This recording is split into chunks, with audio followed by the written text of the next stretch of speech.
क्या आपने कभी सोचा है कि अगर कोई बच्चा अपने ही महल में अपने ही रिश्तेदारों के हाथों बिलख बिलख कर मदद मांगे और उसकी आवाज 250 साल बाद भी हर अमावस की रात दीवारों से टकराकर गूंजती रहे, काका मला वाचवा। आज की ये कहानी किसी फिल्म की स्क्रिप्ट नहीं है, ये सच्ची है, ये इतिहास है और ये कहानी है पुणे के सबसे डरावने स्थान शनिवार वाड़ा की। 18वीं सदी मराठा साम्राज्य अपने चरम पर था। पूरे भारत में पेशवाओं की ताकत का सिक्का चलता था और इसी शक्ति का प्रतीक था शनिवार वाड़ा।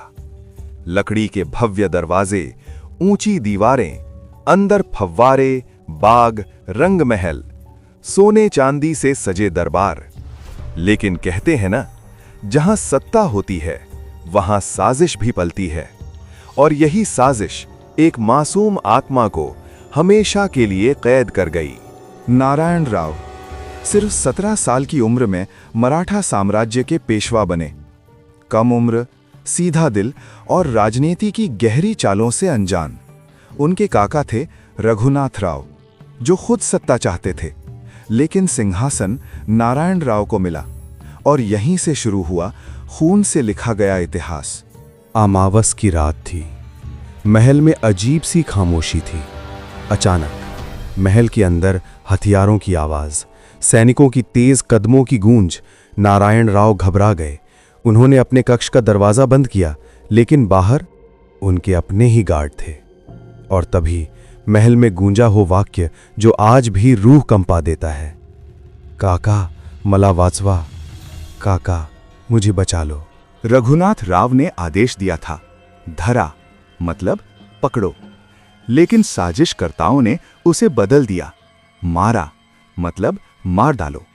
और बस कुछ ही मिनटों में एक मासूम पेशवा महल की दीवारों के बीच खून से लथपथ दम तोड़ चुका था। कहते हैं जिस आत्मा की हत्या विश्वासघात से हो वो कभी मुक्त नहीं होती। नारायण राव की आत्मा आज भी शनिवार वाड़ा में भटकती है। रात के समय लोगों ने देखा है एक युवा छाया, खून से सना कुर्ता, चेहरे पर दर्द, और फिर वही आवाज, काका मला वाचवा। ब्रिटिश शासन के दौरान कई अफसरों ने अपने दस्तावेजों में लिखा, इस किले में रात को किसी के रोने की आवाज आती है। कुछ सिपाही ड्यूटी छोड़कर भाग गए क्योंकि उन्होंने किसी अदृश्य शक्ति को छूते हुए महसूस किया। 1828 में शनिवार वाड़ा में भयानक आग लगी। पूरा महल जल गया। लेकिन अजीब बात यह थी, लोगों का मानना है आग श्राप को खत्म नहीं कर पाई, क्योंकि आत्मा इमारत में नहीं, इतिहास में कैद थी। आज ये जगह पर्यटन स्थल है। दिन में भीड़, हंसी, कैमरे, लेकिन रात में सुरक्षा गार्ड बताते हैं अचानक तापमान गिर जाता है, कदमों की आवाज आती है और कभी-कभी कोई पीछे से फुसफुसाता है। वैज्ञानिक कहते हैं ये सब मानसिक भ्रम है, इको इफेक्ट है। लेकिन सवाल ये है, अगर ये भ्रम है तो हर कोई एक ही आवाज क्यों सुनता है, एक ही शब्द, एक ही दर्द? आज भी जब हवा शनिवार वाड़ा की दीवारों से टकराती है तो ऐसा लगता है जैसे इतिहास खुद सांस ले रहा हो। शायद नारायण राव की आत्मा आज भी सिर्फ एक बात चाहती है, न्याय।